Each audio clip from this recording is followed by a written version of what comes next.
Welcome back. I want to share with you that wisdom is a superpower. You know, we can sit there and go through life and Google up all kinds of things to answer our questions and help us figure out what we could do to, in the next step of life, or just try to figure out whatever it is we're going through. But I have found that Google is great for a one-off, but when it comes to really understanding where you're at and why and the different turns you could take, I find that speaking with others, in particular older, younger as well, but older people that have kind of gone through things, actually gives me a much wider and broader perspective. And even though sometimes I will ask the opinions or share something with someone maybe I don't agree with or like everything they've gone through, I still value what their journey was and how they made their way around the curves and the bends and the hills and valleys of their lives. Because all of our journeys are so different. And I will ask the opinion or share something from my hairdresser to my trainer at the gym. Anyone and anything, guys I ride with, I will ask all kinds of questions of people and really want to hear what it is they've gone through, because I learn so much more through people, through their generational and individual journeys and challenges, much more than a one-off on a Google. Because on Google, I really don't understand what the challenges have been for that person. Not until you talk with someone can you really understand what the trials and tribulations were, and then the coping skills they used. Whether they are said or unsaid, I can learn that much more from talking to someone in person. On Google, I don't know who has had certain challenges and what they share, but actually the people that are closest to me, even my own mother, I've gone from a place of, I don't understand, I resent, I was not treated well or respectfully, what I needed as a young person growing up. But as you get older, if you stay in the game and you know someone's history, there is a power in knowing their history and then listening to them later in life and sharing you're going through something and having them reflect it back at you where they're at.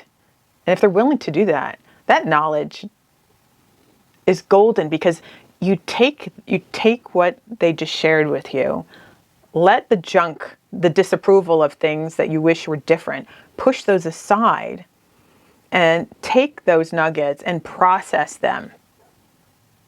And that's how they become wisdom. Because you've adapted to that and you understand the complexity of it. But I'm sorry, I'm going to Google up how to fix something on my motorcycle, or how to work on some new app that I'm checking out, or to get like a little boost of uplift, encouragement real quick. But that doesn't help with my processing of things to become and embrace sources of wisdom. We only live once. And in particular in America, we're not even 250 years old. We know very little. We've cut ourselves off from our heritage. Most of us have. And so we miss all those close contacts of, hearing distant aunts, uncles, great-grandparents. We miss out on that. Now in Europe, they have the benefit of, they're way ahead of the curve on many things that they've tried through those cultures and being close to people around them. And they're lucky that they have that. They've been through many ups and downs and just ways of learning and looking at things. Where us in America, we just want to grab the honey, but we don't want to climb the tree. So what I'm saying here is wisdom and the ability to take the courage to climb that tree and search for that honeycomb and dig out that honey, you're going to get a lot more wisdom than just sticking your spoon in the jar and walking away like that.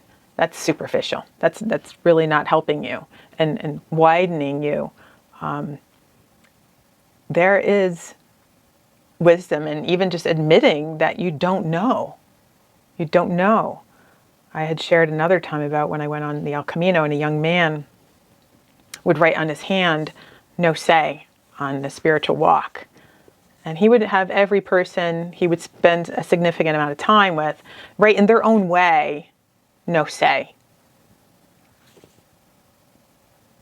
And it just, the way we all got the chance to walk together, that's really what evolves you in your wisdom and your knowing, is by first saying, "I don't know." You will open your ears, open your mind, open your heart. And that creates wisdom. I'm not talking about reading a book and repeating it in your head. That's just like chewing on, how much you're going to chew on the fat on the meat. Like, okay, you can say you know how to chew. You can repeat what someone told you. You can repeat what Google said to you. But that's not wisdom. Wisdom is climbing the tree and admitting you don't know anything and learning in the journey. And then when you've climbed one tree and you've learned, then go climb another tree, because that will look different. That adventure will look different as well. So I just wanted to leave you with that in the last of our Moto Mindset series. Well, we'll have a couple more times where we meet, and then the spring will be here. So I just want you to be prepared and excited for the new garden that we're going to have and experience in the spring coming up. And I will see you next time.